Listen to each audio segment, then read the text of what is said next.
하루를 여는 말씀과 멜로디. 높은 뜻 하늘교회 아침 예배. 안녕하세요. 9월 12일 금요일 아침입니다. 인사드립니다. 모두 반갑습니다. 오늘 말씀은 로마서 5장 1절에서 11절의 말씀입니다. 모두 함께 말씀을 듣겠습니다.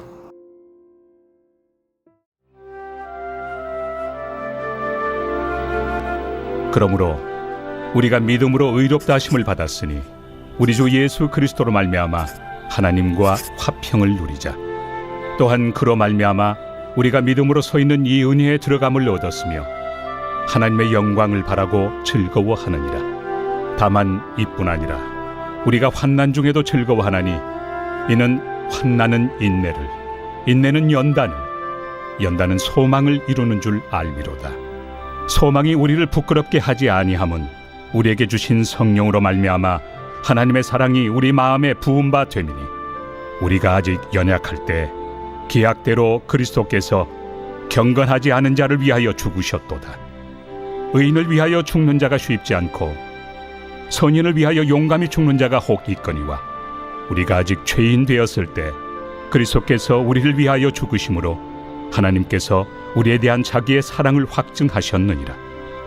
그러면 이제 우리가 그의 피로 말미암아 의롭다 하심을 받았으니 더욱 그로 말미암아 진노하심에서 구원을 받을 것이니 곧 우리가 원수 되었을 때 그의 아들의 죽으심으로 말미암아 하나님과 화목하게 되었은즉 화목하게 된 자로서는 더욱 그의 살아나심으로 말미암아 구원을 받을 것이니라.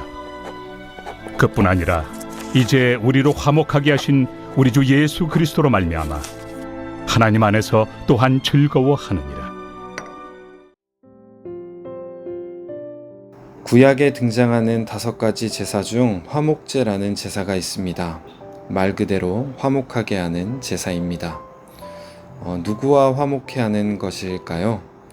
바로 하나님과의 화목이었습니다. 속죄제가 죄에 대한 용서를 구하기 위한 제사라면 화목제는 관계의 회복이 목적이었습니다. 또한 이 제사의 제물은 단순히 제물을 드리는 것에서 끝나는 것이 아니라 함께 나누어 먹는 잔치로 이어졌습니다. 이 하나님과의 화목이 사람들 사이의 화목으로 확정되는 장면이죠. 이 화목하다는 말은 단순히 싸움을 멈춘 상태를 넘어섭니다. 이 원수였던 관계가 친밀함으로 회복된 상태를 뜻합니다. 바울은 5장 1절에서 우리가 믿음으로 의롭다 하심을 받았다고 이야기합니다. 율법을 지켜서 의롭다함을 받은 것이 아니라 믿음으로 의로운 사람이 되었다는 것이죠. 사도 바울이 강조하고 있는 개념 중 하나입니다.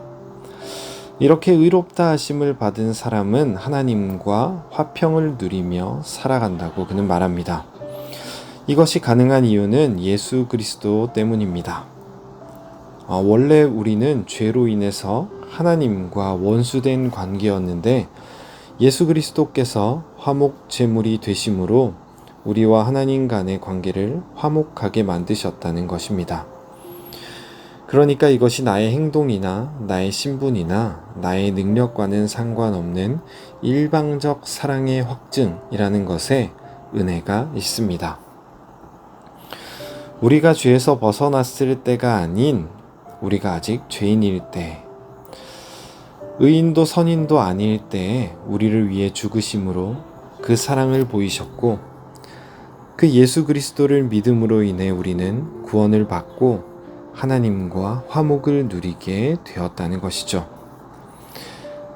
이런 개념이나 이런 말씀은 교회를 다니면서 수없이 많이 들으셨을 것 같습니다. 그래서 알고 있지만 또 어쩌면 이 말씀이 주는 감동에는 무뎌져 있는 우리의 모습도 있지 않을까 생각해 봅니다. 오늘 이 말씀을 통해서 우리를 향해 이미 확증되신 주님의 사랑을 다시 떠올릴 수 있기를 원합니다. 그리고 주님께 감사할 수 있었으면 좋겠습니다. 그런데 이 은혜로운 말씀의 사이에는 이런 구절들이 등장합니다. 다만 이뿐 아니라 우리가 환난 중에도 즐거워하나니 이는 환난은 인내를, 인내는 연단을, 연단은 소망을 이루는 줄 알미로다. 저는 이 말씀이 의롭다함을 받은 사람들이 화목제물 되신 예수님으로 인해 하나님과 화목하게 된 그 사람들이 어떻게 살아가야 하는가를 보여준다고 믿습니다. 또한 그렇게 가지게 된 소망이 부끄럽게 되지 않은 이유는 성령으로 말미암아 하나님의 사랑이 우리 마음에 부음 받았기 때문이라고 바울은 이야기하고 있습니다. 즉, 이 환난이라는 것이 소망을 무너뜨리는 어떤 변수가 되는 것이 아니라 소망을 단단하게 만드는 과정이라고 이야기하고 있는 것이죠. 로마서는 AD 64년부터 이 로마에서 일어난 기독교 대박해 이전에 쓰여졌습니다. 하지만 이 박해라는 것이 일순간 시작되는 것은 아닐 것이죠. 이미 안팎으로 여러 배척과 갈등이 존재했습니다. 이 교회 내부로는 정책에 의해 추방되었던 유대인 신자들이 다시 돌아오면서 교회 내적인 갈등이 있었고, 사회적으로는 황제 숭배 거부로 인해 기독교는 로마에 반하는 종교로 의심을 받으며 소외되고 있었습니다. 이런 상황에서 사람들은 우리가 왜 고난을 당해야 하는지, 배척받아야 하는지, 왜 갈등이 우리 안에 존재해야 하는지와 같은 질문을 가지고 있었다는 것이죠. 바울은 이 질문에 이 환난은 우리를 무너뜨리는 것이 아니라 이 환난 가운데도 즐거워해야 한다 라고 말합니다. 왜냐하면 환난은 우리의 인내를 만들고 그 인내의 시간은 우리의 성품을 연단하고 결국 그 시간들이 우리로 하나님을 또 그 나라를 소망케 하기 때문입니다. 그 소망의 근거는 우리의 의로움이 아니라 이미 십자가에서 확증하신 그리스도의 사랑이다, 이렇게 이야기하고 있는 것이죠. 그러니 우리가 하나님 안에서 즐거워하자라고 마무리하고 있습니다. 다시 말하자면 우리가 이 환난에 망해 없어질 사람들이 아니라 그리스도로 말미암아 진노에서 구원을 받고 오히려 화목을 누리는 사람들이니 소망을 가지고 기뻐하자, 이렇게 권면하고 있는 것입니다.